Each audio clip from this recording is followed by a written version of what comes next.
오늘 히브리 12장 1절부터 3절을 본문으로 해서 믿음의 경주를 완주하라.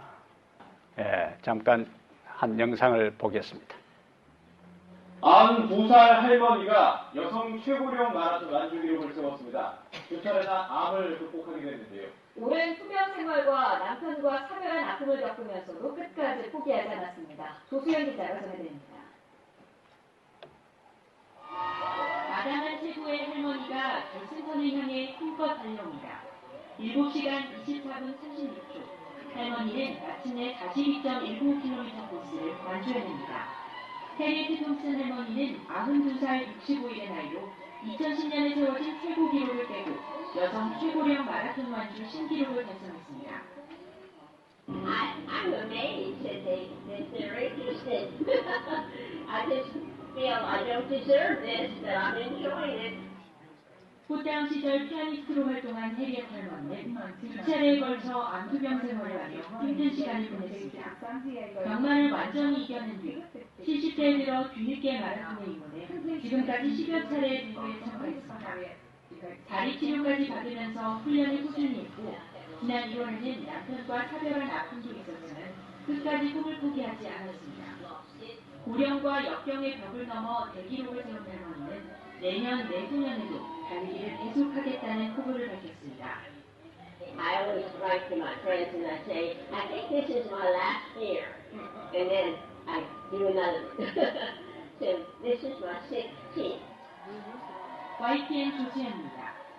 92세 할머니가 마라톤 풀코스 42.195km를 완주했어요. 와우.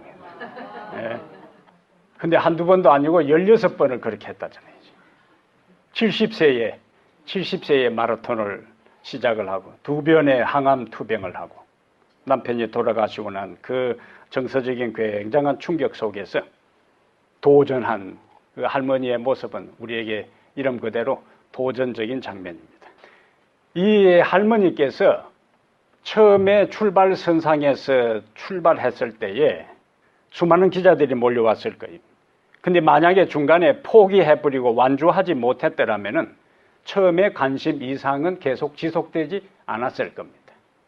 92세 노구에도 불구하고 42.19km 7시간이나 달려서 그 고령에도 불구하고 완주했기 때문에 사람들에게 감동을 주고 미국 분임에도 불구하고 한국 방송에까지 다 나오잖아요. 그 중요한 게 뭡니까? 완주요, 완주. 끝까지 그 경기를 마쳤을 때에 시작에 대한 도전에 대한 감동보다 그 도전 끝에 매듭을 지을 때에 그것은 모든 사람들에게 더 깊은 감동을 줍니다. 9988234란 말을 들어보셨죠? 9988234. 99세까지 팔팔하게 살다가 2, 3일 아프고 난 다음에 그냥 죽는 거예요. 99세까지 팔팔하게 살다가 2, 3일 잠깐 아프다가 이제 죽는 것이 9988234예요. 근데 이게 그렇게 기대대로 잘 안 돼요. 기독교인들은 최근에 그 끝에다가 하나 더 붙입니다. 여러분들은 이제 9988234까지 아는데 교회 나오면 새로운 걸 들어야 되니까 9988234 천입니다. 그래서 99세까지 팔팔하게 살다가 2, 3일 아프고 천국 가는 거예요. 이제. 그러면 이 세상도 다 없고 뭐요? 천국도 없고. 근데 문제는 천국은 아무나 하나님께서 받아주시는 것이 아니라 믿음의 경주를 완주한 사람들에게 하나님께서 하늘의 천국을 약속해 주셨습니다. 오늘 히브리서 12장 1절부터 3절에 우리의 삶을 믿음의 경주로 표현하고 있는데 우리가 믿음의 경주, 인생의 경주를 완주해서 천국의 9988234 천이 되려면은 우리가 어떻게 해야 하는가? 첫 번째는 믿음의 경주를 완주하기 위해서는 장애물을 극복하라. 첫 번째는 뭐라고요? 장애물을 극복하라. 1절에 이러므로 우리에게 구름같이 둘러싼 허다한 정인들이 있으니 두 가지를 언급합니다. 모든 무거운 것과 그 다음에요 얽매우기 쉬운 죄를 어떻게 하라고요? 벗어버리고. 남자 마라톤 선수가 양복을 입고 구두를 신고 가방을 들고 달리는 것을 본 적이 있습니까? 없어요. 여자 마라토너가 굽이 높은 구두를 신고 타이트한 청바지를 입고 핸드백을 들고 달리는 것을 본 적이 있어요? 없어요. 그렇게 한다면 다 이상하게 생각하는 거죠. 경주를 할 때는, 달리기를 할 때는 가능한, 할 수 있는 대로 모든 거추장스러운 것을 벗어 던지고 최대한 가벼운 복장으로 준비하고 달려야만이 경주에서 이길 수가 있습니다. 그렇다면 믿음의 경주를 할 때에 우리가 포기해야 될 것, 벗어 던져야 될 것, 그것이 무엇인가? 그것이 오늘 1절에서 모든 두 가지를 이야기하는데 무거운 것과 얽매우기 쉬운 죄를 어떻게 하고요? 벗어버리고. 여기 바울이 히브리서를 기록할 당시는 초대교회 성도들이 로마 제국과 유대교를 통해서 굉장한 핍박과 박해를 받고 있을 그때입니다. 그래서 바울이 이 히브리서를 기록해서 그 당시 초대교회 성도들에게 보낼 때에는 박해를 견디지 못하고 중도에 포기하면서 한 사람 한 사람 신앙에서 중도 하차하는 사람들이 늘어나고 있을 그때에 바울이 히브리서를 기록해서 그들에게 보낸 것이 바로 히브리서 12장의 내용이 되는 거예요. 우리가 고난의 때에 기억해야 할 중요한 말씀이 있습니다. 그것이 로마서 8장 35절이에요. 우리의 삶을 힘들게 하고 우리 앞을 가로막고 우리의 신앙을 포기하게 만들고 중도 하차하게 하는 그러한 신앙의 박해를 당할 때에 우리가 기억해야 될 말씀은 로마서 8장 35절의 말씀이에요. 로마서 8장 35절에 누가 우리를 그리스도의 사랑에서 끊으리요? 환난이나 곤고나 박해나 기근이나 적신이나 위험이나 칼이랴. 37절에 그러나 이 모든 일에 우리를 사랑하시는 이로 말미암아 우리가 넉넉히 이기느니라. 38절부터요. 내가 확신하노니 사망이나 생명이나 천사들이나 권세자들이나 현재일이나 장래일이나 능력이나 높음이나 깊음이나 다른 어떤 피조물이라도 그 다음에요 우리 주 그리스도 예수 안에 있는 하나님의 사랑에서 끊을 수 없으리라. 이 말씀 믿으시면 아멘. 그 어떠한 것도 우리를 그리스도 예수 안에 있는 하나님의 사랑에서 절대로 끊을 수 없다. 근데 바울은 히브리 12장에서 그 무거운 것, 우리를 힘들게 하는 것, 우리를 고통스럽게 하는 것, 우리 앞을 가로막는 것, 우리를 억압하는 것, 짓눌리는 그 모든 박해와 고통과는 달리 또 다른 한 가지를 이야기하고 있는데 얽매이기 쉬운 죄를 뭐 하라고요? 벗어버리라. 이 얽매이기 쉬운 죄라 하는 것은 우리에게 밀착하여 살짝 달라붙고 끈질기게 떨어지지 않는 죄가 얽매이기 쉬운 죄라 그렇게 이야기했어요. 농구 선수가 골을 넣기 위해서 상대 진영으로 나가고 축구나 또 미식축구에서 상대 선수가 공격을 하게 되면은 가만히 둡니까? 너도 나도 어떻게 해요? 끈질기게 뭐요? 달라붙어서 그 앞을 나가지 못하도록 막는 것을 수비하는 것을 우리가 볼 수가 있어요. 그것이 우리를 얽매게 하는 죄다 그거예요. 우리가 하늘을 향해서 우리가 하나님의 보좌를 향해서 우리의 믿음의 길을 걸어갈 때에 생각지도 못한 이러한 저러한 것들이 우리 앞을 가로막고 사단은 끊임없이 우리 앞에 새로운 문제를 제시해요.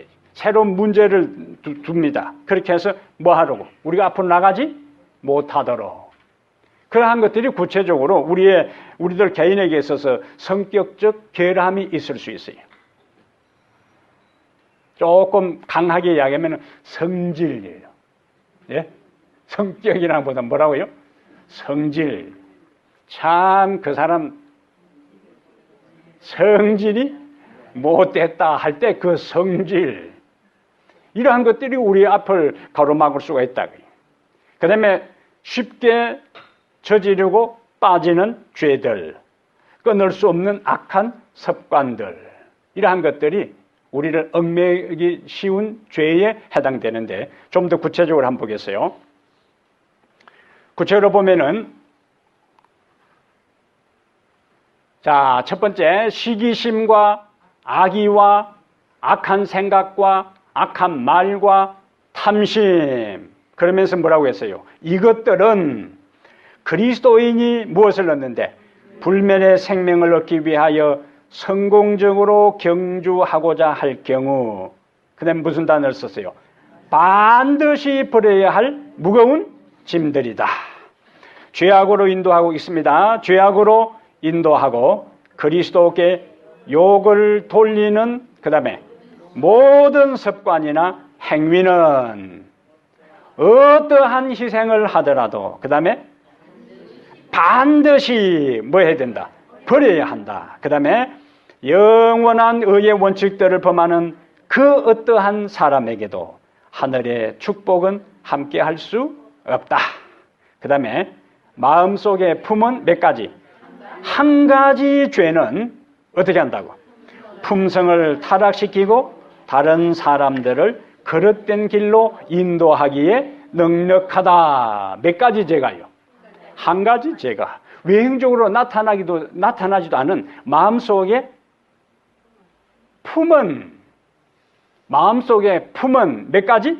한 가지 죄는 우리의 품성을 타락시키고 그리고 다른 사람들을 그릇된 길로, 잘못된 길로 인도하기에 능력하다. 우리가 이 마지막 구절을 주의해야 되는데 이 말씀과 연결해서 떠올 수 있는 사자성어가 있는데 뭐라고요? 이러 탁수.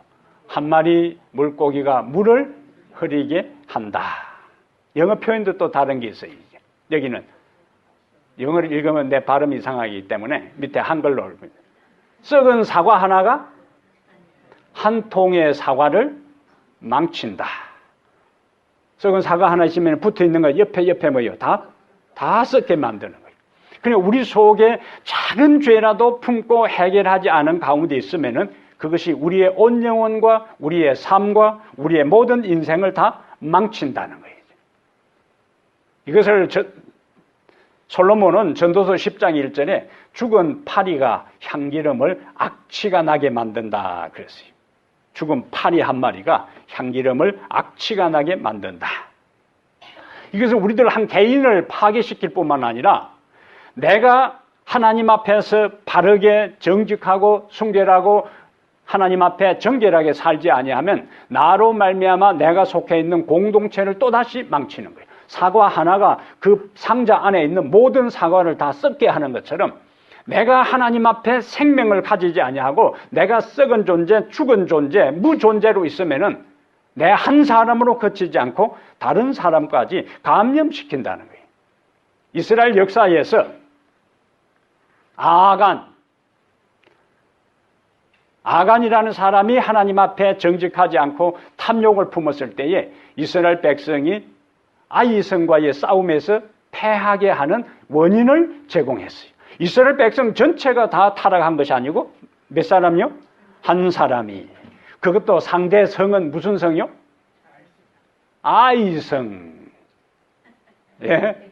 그 아이성을 상대로 싸우는데도 한 사람 아간이 빗나갔을 때에 하나님은 그 전쟁에서 이스라엘 전체가 패하게 한 거예요. 그래서 우리들 한 사람 한 사람이 내 한 개인의 삶으로 끝나는 것이 아니라 내가 하나님 앞에 어떻게 사느냐에 따라서 내 가정의 살 분위기가 달라지고 내가 어떤 사람이냐에 따라서 어떤 믿음의 삶을 사느냐에 따라서 내가 속해 있는 이 공동체, 타코마 영적 공동체에 영향을 미친다는 것을 기억할 필요가 있습니다. 내 한 사람은 내 한 사람으로 끝나는 것이 아니라는 거예요. 그래서 모든 얽매이기 쉬운 죄들을 벗어버리고 경주하라. 오늘 이 시간 하나님의 성령께서 우리들 개인의 모습을 깨우쳐 주시고 아직도 내 속에 포기하지 아니한 죄, 극복하지 못한 악습들, 포기하지 아니한 모든 하나님과의 관계를 막는 것들에 대해서 성령으로 깨우쳐 주셔서 그것을 극복하고 다시 깨끗한 삶을 살아갈 수 있는 은혜를 주시기를 축복합니다.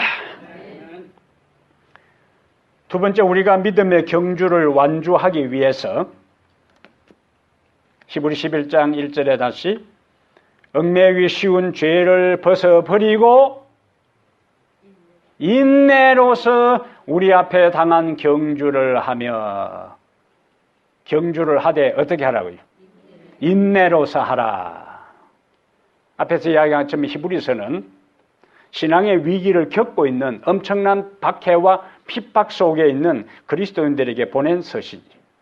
로마 제국 안에서 그리스도인이 된다는 것은 죽음을 각오했어요. 로마 제국 안에서 그리스도인이라는 것이 드러나게 될 경우에는 원행극장에 내몰려서 검투사들에게 잔인하게 죽는데, 검투사들이 그 그리스도인들을 동정해서 제대로 죽이지 아니하면은 저 주변에 있는 스타디움에 있는 수많은 사람들이 소리를 지르기 시작해요. 검투사를 죽이라고. 그러면 황제가 로얄석에 있다가 황제가 손을 이렇게 내리면은 그냥 검투사들을 다 죽이는 거예요. 그러니까 검투사들은 자기가 살기 위해서라도 가장 잔인한 방법으로 저 원행극장에 내몰린 그리스도인들을 제거해야 했던 거예요. 바울이 로마서 12장, 이 히브리서 12장에서 편지를 쓸 때에 바로 그러한 위기에 내몰린 사람들을 염두에 두고 히브리서를 쓴 거예요. 자신의 정치, 자신의 신앙이 드러나게 될 경우에는 굶주린 사자의 밥이 되든지 아니면은 십자가형이나 황해형을 당할 수 있는 상황. 사자도 먹이를 많이 먹여서 내보내는 것이 아니고 며칠씩 사자들을 사자우리에 가둬놓고 굶긴 다음에 그리고는 이 콜로세움 원행극장에 내몰면서 그리스도인들을 그 한가운데다가 두는 거예요. 그래서 박해 초기에는 믿음을 가지고 자신의 신앙을 잘 유지하면서 신앙의 경주에서 이탈되지 아니한 사람들이 박해가 계속될 때에 중도 하차하는 사람들이 한 사람 한 사람 늘어나기 시작한 거예요. 이런 때에 바울이 뭘 강조한 거예요? 그 경주를 하되 어떻게 하라고 했죠? 인내로서. 이 12장 1절부터 3절까지 반복되는, 매절에 반복되는 공통어가 있는데 1절에서는 인내고 2절에는 참으사, 3절에 다시 참으사, 참으신. 1절, 2절, 3절의 반복적인 키워드는 인내, 참으사, 참으신. 그것이 이 핵심을 가로지르는 키워드입니다. 인내라. 창세기에 인내로서 신앙의 경주를 마치지 못하고 중간에 포기한 사람이 한 사람 등장하는데 아브라함의 아버지 데라라 하는 사람이에요. 창세기 11장에 가보겠습니다. 누구라고요? 데라라는 사람은 자기 스스로 될 대로 되라 이렇게 생각한 사람이에요. 못 알아듣는 사람은 할 수가 없고 수준 높은 사람만이 그 말을 이해를 할 수가 있습니다. 오케이. 자, 11장 31절에 누가 나와요? 데라가 그 아들 아브라함과 하란의 아들인 그의 손자 롯과 그의 매들이 아브라함의 아내 사라를 데리고 그 다음 말이 중요해요. 어떻게 했어요? 갈대아인의 어디를 떠나? 우르를 떠나. 왜 떠났어요? 가나안 땅으로 가고자 하더니 하란에 이르러 거기 머물러 거루하였으며 원래는 어디를 떠났어요? 우르를 떠났어요. 왜 떠났다고요? 가나안 땅으로 가고자 하더니. 근데 가나안 땅에 간 것이 아니고 하란에 이르러 거기 머물다가 32절. 데라는 나이가 205세가 되어 어디 있어요? 하란에서 죽었더라. 가고자 하더니 거기는 출발은 잘 한 거예요. 어디를 가고자? 가나안으로 가고자. 그런데 가나안까지 가지 아니하고 하란에 머물렀어요. 하란은 중간 지점이에요. 인내로서 그는 믿음의 경주를 계속하지 못한 겁니다. 결국 그는 하란에서 죽고 말았어요. 우르에서 하란까지는 평지입니다. 갈만한 길이요.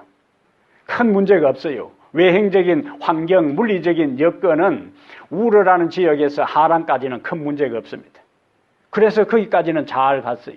근데 하란에서 가나안까지는 하란까지 가는 길보다 가장 더 험난한 길이 그들 앞을 기다리고 있었던 거예요. 그러니까 어떤 생각을 했겠어요? 아이고 힘든데 그냥 여기 머물자.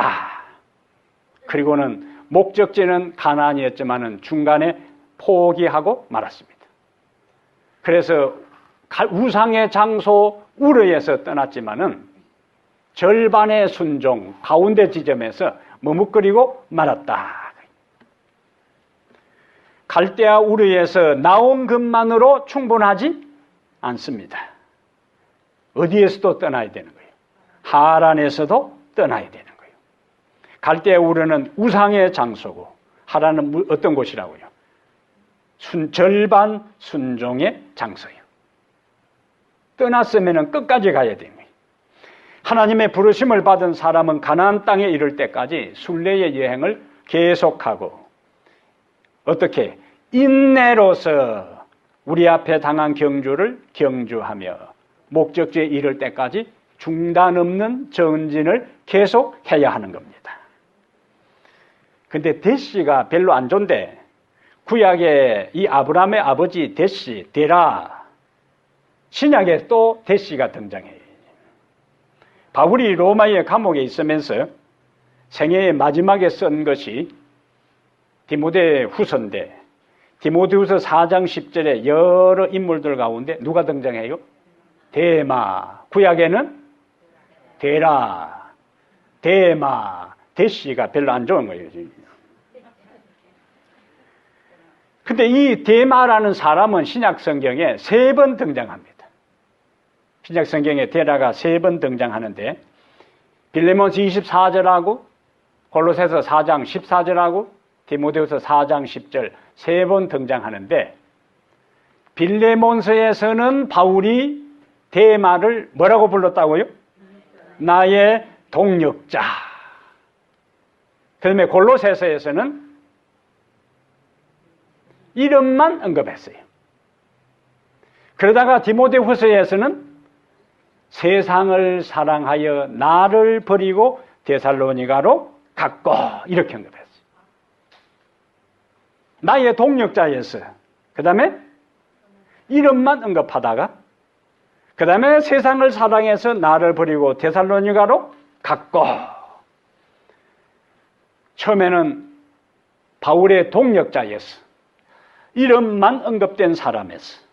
그 다음에 세상으로 돌아간 데마의 이야기는 우리 그리스도인의 삶에 빗나간 인생을 살 때에 어떻게 될 것인가 하는 신앙인의 영적 타락을 단적으로 데마의 인생은 우리에게 보여주고 있는 겁니다.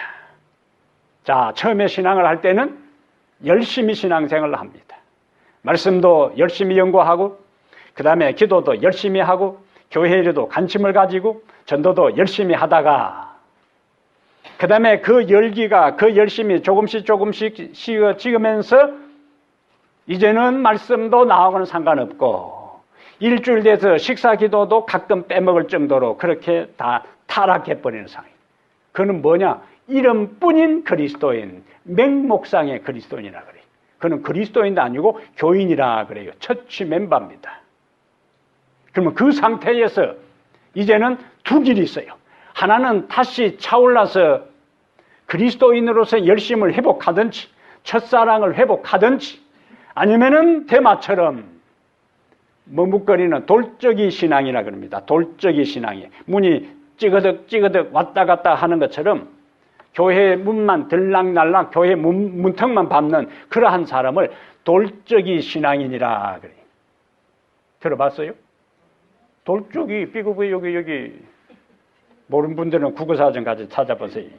돌적이가 뭔가 문을 고정시키는 그 옆에 그걸 돌적이라 그래요. 붙어서 삐걱삐걱하고 그걸로 끝난다는 거죠.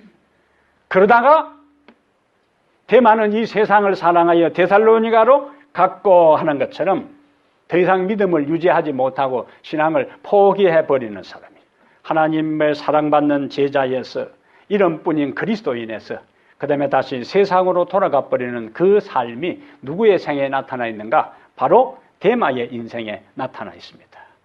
우리의 삶은 데마의 인생이 되어서는 절대로 안 되는 것입니다. 그렇다면 인내로서 우리 앞에 당한 경주를 경주하며 할 때 우리가 기억해야 될 말씀이 이사야 40장 28절의 말씀이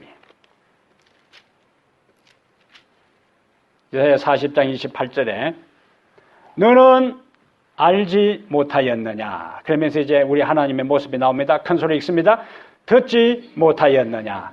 영원하신 하나님 여호와 땅끝까지 창조하신 이는 피곤하지 않으시며 곤비하지 않으시며 명철이 한이 없으시며 피곤한 자에게는 능력을 주시며 무능한 자에게는 힘을 더하시나니 소년이라도 피곤하며 곤비하며 장정이라도 넘어지며 쓰러지되 31절 오직 여호와를 앙망하는 자는 새 힘을 얻으리니 독수리가 날개치며 올라감 같을 것이요 다른 박질하여도 곤비하지 아니하겠고 걸어가도 피곤하지 아니하리로다. 인내로서 우리에게 주어진 신앙의 길을 중간에 포기하지 아니하고 세상으로 다시 가지 않기 위해서는 여기 오직 여호와를 어떻게 하는 사람요? 앙망하는 자는 새 힘을 얻으리니 독수리가 날개치며 올라감 같을 것이요. 그 다음에 뭐라고 했어요? 다른 박질. 오늘 우리가 생각하는 무슨 단어입니까? 경주하는 데서 완주를 위해서 경주해도 뭐 하지 않겠다. 곤비하지 아니하겠고 걸어가도 피곤하지 아니하리로다. 조건이 있어요. 오직 여호와를 앙망하는 자는. 그것이 우리가 세 번째 생각할 주제예요. 그럼 어떻게 우리가 우리의 인생에 있어서 힘든 인생의 경주에서 넘어지지 않고 살아갈 수 있을까? 여호와를 앙망하는 것. 히브리 12장 2절 3절에 예수를 바라보자. 믿음의 주요 또 온전하게 하신 예수를 바라보자. 눈을 가린 채 눈을 이제 한 실험하기 위해서 눈을 가린 채 앞으로 쫙 걸어가게 할 때에 어떨까요? 똑바로 갈 수 있을 것 같아요. 빗나갈 것 같아요. 20몇 알을 걸어가게 되면은 목적지에서 4m를 이탈하게 된다. 100m를 가게 되면은 결국에 한 바퀴 돈다. 그랬어요. 그걸 가리켜서 이 독일 학자가 랑방드롱이라 그랬어요. 랑방드롱. 그걸 뭐라고 번역했냐면 윤형방황. 원으로 뱅뱅 도는 걸 이야기하는 거예요. 보지 못하고 눈이 가려진 상태에서 보지 못하고 앞으로 간다고 할 때는 계속 어떻게 된다고요? 바퀴처럼 원형으로 방황하는 것을 윤형방황이라 그렇게. 자기 나름대로 간다고 가도 자기 나름대로 전진하고 걷는다고 해도 목적지와는 상관없이 결국 제자리로 돌아오는 그 상태를 윤형방황이라 그렇게 한 거예요. 누군가를 바라보고 누군가를 타켓으로 삼아서 가지 못할 때에 결국 이렇게 방황하는 인생이 되고 말아야 됩니다. 근데 오늘 본문은 누구를 바라보라고요? 믿음의 주요 또 온전하게 하시는 일 예수를 바라보자. 예수를 바라보자. 여기 믿음의 주라 하는 말이 있고 온전하게 하는이라는 말이 있는데 믿음의 주라 하는 말은 믿음의 창시자라는 뜻이고 온전하게 하느니라 하는 말은 우리의 믿음을 완성시켜 주는 분이라 그 말입니다. 그래서 모든 믿음의 시작과 믿음의 완성은 누구에게 있는가? 예수 그리스도에게 있어요. 그 다음에 여기 바라보라 하는 단어는 헬라어로 아포론테스라는 단어입니다. 바라보라, 아포론테스인데 헬라어의 현재 분사입니다. 그것은 한 번만 바라보는 것이 아니고 지금까지 바라본 것처럼 앞으로도 계속 초점을 맞추어서 바라보는 것을 가리켜서 예수를 뭐하라? 바라보라. 우리의 신앙의 지속성을 이야기합니다. 그런데 우리가 끊임없이 예수님을 바라보게 되면은 우리는 반드시 하나님을 앙망하는 사람은 새 힘을 얻고 독수리의 날개치며 올라감 같을 것이며 하는 것처럼 이 히말리아 산맥을 독수리가 넘어갈 때에 자기 날개 힘으로 넘어가는 것이 아니라 그 상승 기류를 타고 히말리아 산맥을 넘어가는 거예요. 그래서 우리가 믿음으로 예수 그리스도를 바라볼 때에 하나님께서 성령의 기운을 우리에게 주셔서 그 상승하는 하나님의 능력을 통해서 우리는 하늘로 비상할 수가 있어요. 그럼 사단의 관심은 뭐냐? 끊임없이 우리에게 예수 그리스도께 우리의 시선을 고정시키는 대신에 우리의 시선을 세상으로 돌리게 하는 것이 사단의 가장 결정적인 노력입니다. 왜냐하면 그렇게 되면 우리는 하늘을 향해 가는 것에서 자기 그 위치에서 그냥 뱅뱅뱅 도는 그런 윤형 방황의 존재들이 되고 말아요. 데마가 왜 바울을 떠났다고요? 이 세상을 사랑하여. 그럼 사단은 자꾸 우리의 시선을 어디로 향하도록? 세상을 향하도록. 근데 세상에 집중한다 해서 우리의 모든 것들이 채워지는 것이 아니다. 우리의 만족, 우리의 허전함, 우리의 행복을 경험하는 것이 아닌데 대중가요는 그 시대 대중의 정서를 대변하고 시대상을 반영합니다. 제가 중학교 다닐 때 송창식 가수가 고래사냥이라는 노래를 이제 불렀어요. 그리고 제가 중학교 다닐 때 우리 친구들하고 그 노래를 많이 불렀습니다.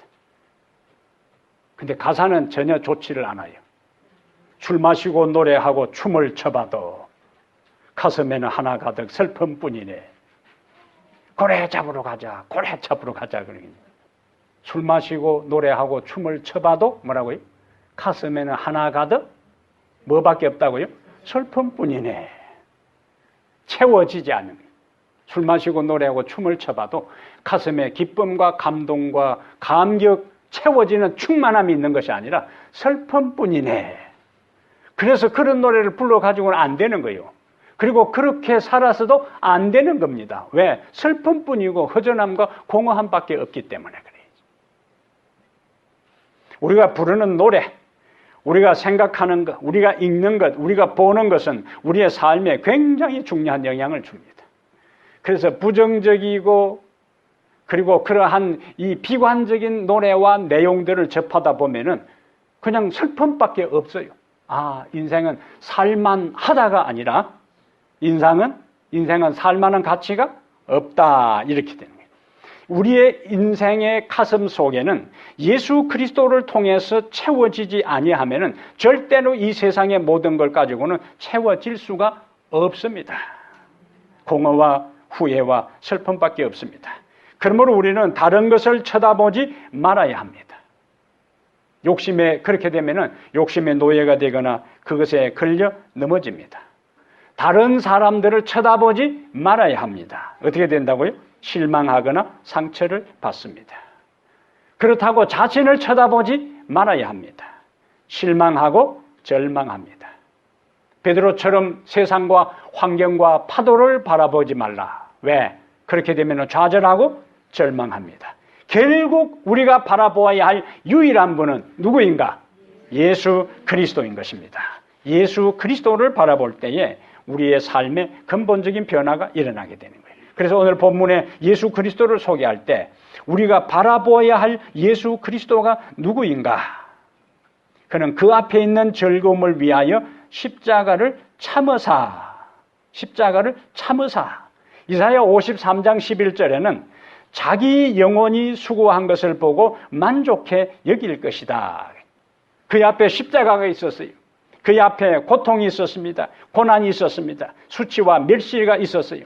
그런데 그 모든 것을 그가 감수할 수 있었던 것은 내가 이 고난을 참고 이 수치를 견디고 이 멸시를 참으면은 나를 믿는 사람들이 구원받아 나와 함께 하늘에 있게 될 것이라는 것을 믿는 그 믿음 때문에 예수 그리스도는 그 모든 수치를 뭐 하셨다? 참고 인내하시고 견디셨어요. 다시 히브리 12장 3절에 너희가 피곤하여 낙심하지 않기 위하여 죄인들이 이같이 자기에게 거역한 일을 이번에는 뭐라고 했어요? 여기도 참으신 일을 뭐하라? 찾으셔야 되니까 그냥 앉아있지 말고 히브리 12장 3절 다시 찾으세요. 자, 너희가 피곤하여 낙심하지 않기 위하여 죄인들이 같이 자기에게 거역한 일을 참으신 일을 뭐하라? 생각하라. 자기에게 거역한 일. 예수님은 육체적으로 매를 맞으시고 손과 발에 못이 박히시고 머리에 가시관을 쓰시는 그 고통을 감수하셨어요.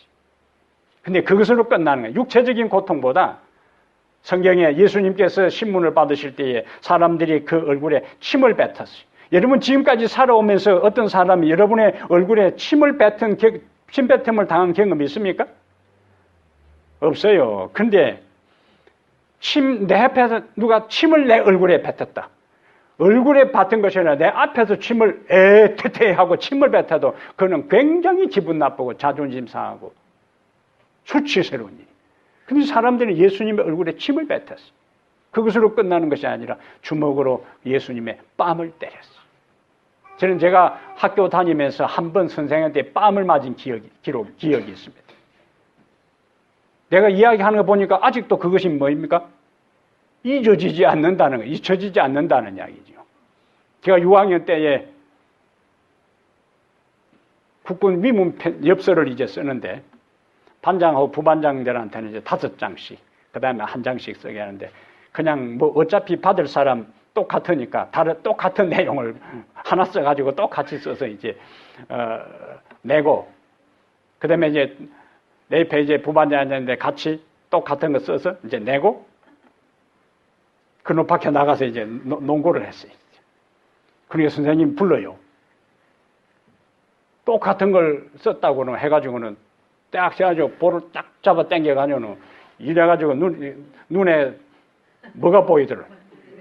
별이 반짝하도록 이래가지고 한 서너 개를 떼는데 이게 그때 진짜 이게 얼얼해지는 거예요. 이제.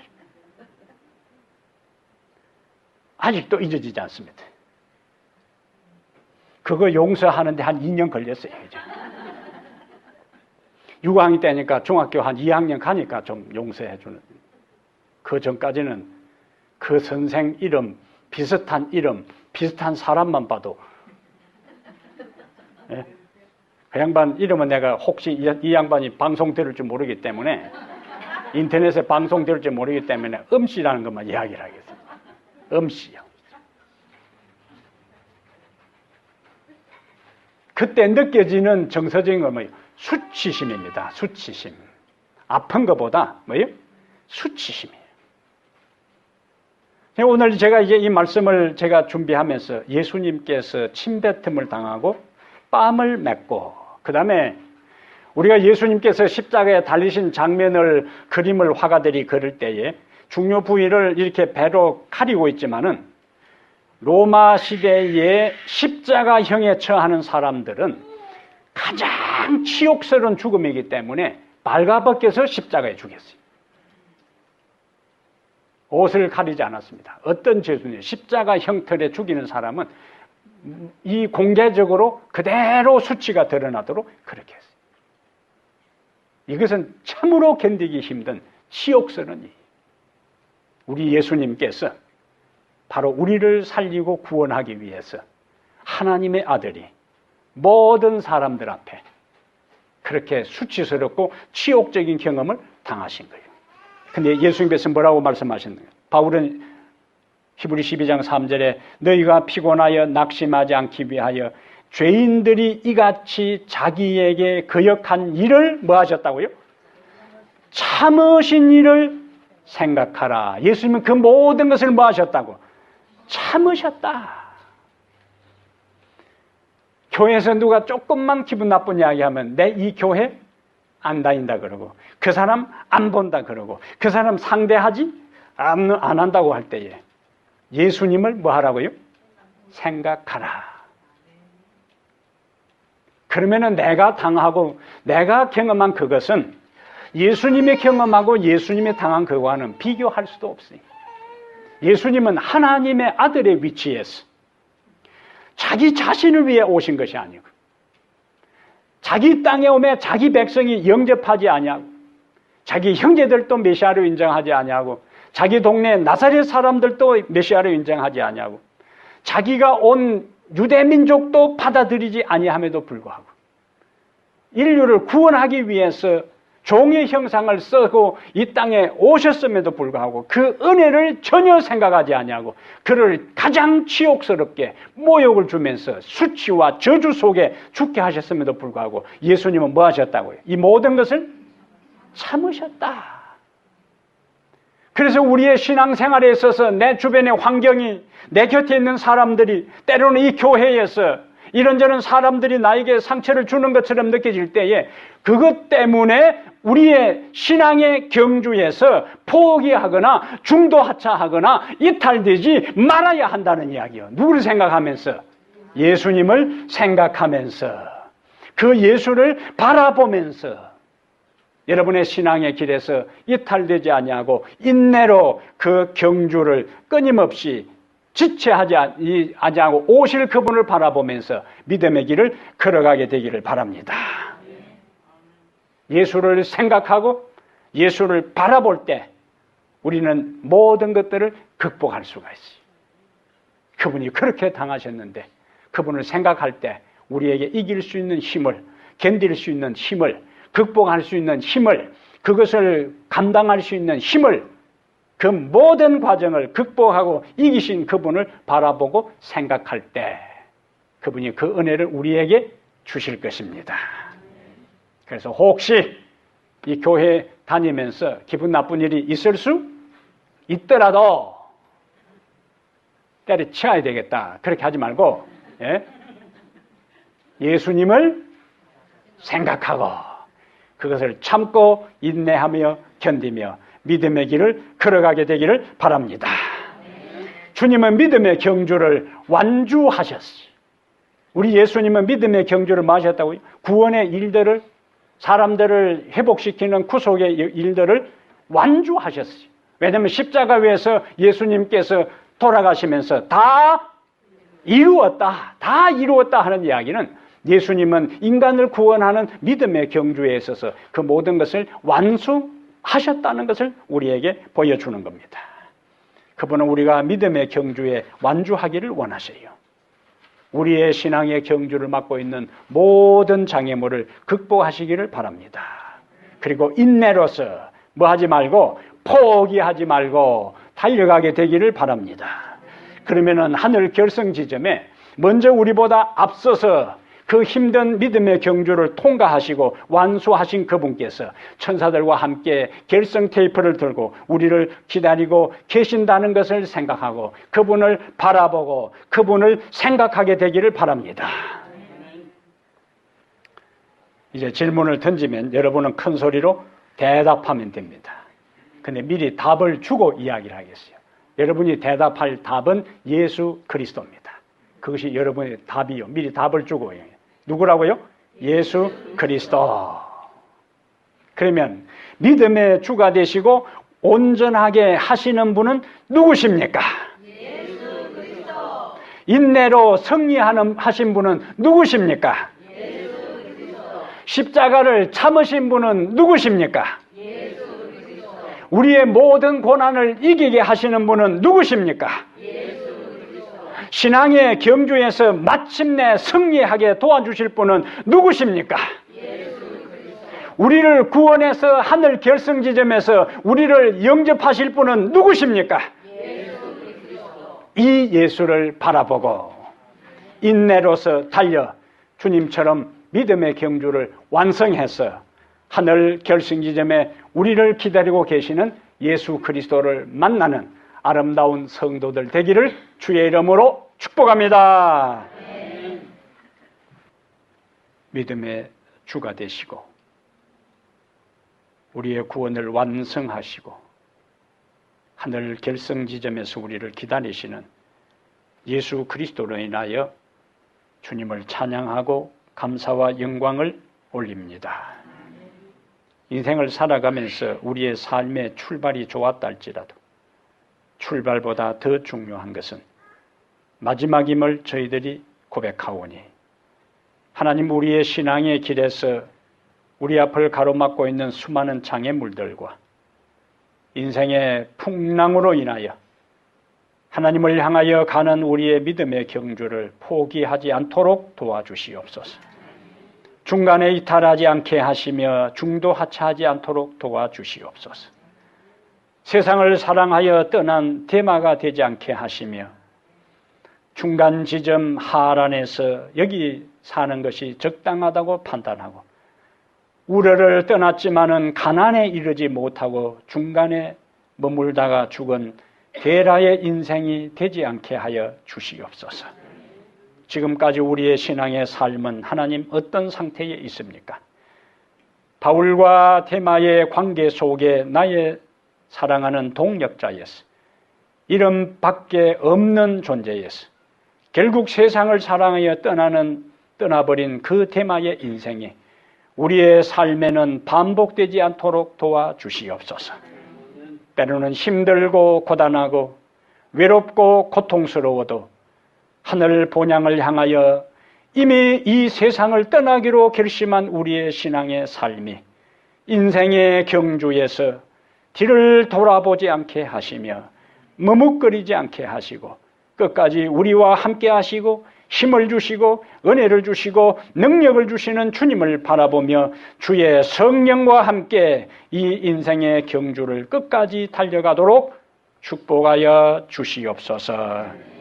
사랑하는 아내를 떠나보내고 어머니를 떠나보내고 슬픔에 잠겨있는 오늘 우리 안정숙 집사님의 유족들이 우리와 함께 주님 앞에 머리를 숙였습니다. 내일 이제 장례 일정을 앞두고 있사오니 그 모든 과정에 하나님 함께하여 주시고 사람을 통하여 얻을 수 없는 하나님만이 주시는 위로를 통해 그 심령의 하늘의 평안으로 축복하여 주시옵소서. 이제 또다시 우리는 세상을 향하여 나갑니다. 한 주일 동안 우리가 어떤 일을 당할지 어떤 일이 우리 앞을 가로막고 있는지 모르지만 지금 오늘 여기에 이르기까지 우리의 인생을 인도하시고 붙잡아 주신 하나님의 거룩한 은혜와 능력이 한 주간의 우리의 삶 속에서 사랑하는 주의 백성들을 붙들어 주시고 눈동자처럼 지키시고 인도하시고 보호해 주시기를 기도합니다. 그래야 주님 주신 은혜에 의지하여 또다시 우리에게 주어질 살아온 삶이 성공하고 승리하고 번창하고 형통하도록 축복해 주시옵소서. 우리 주 예수 그리스도 이름으로 간절히 축복합니다. 아멘.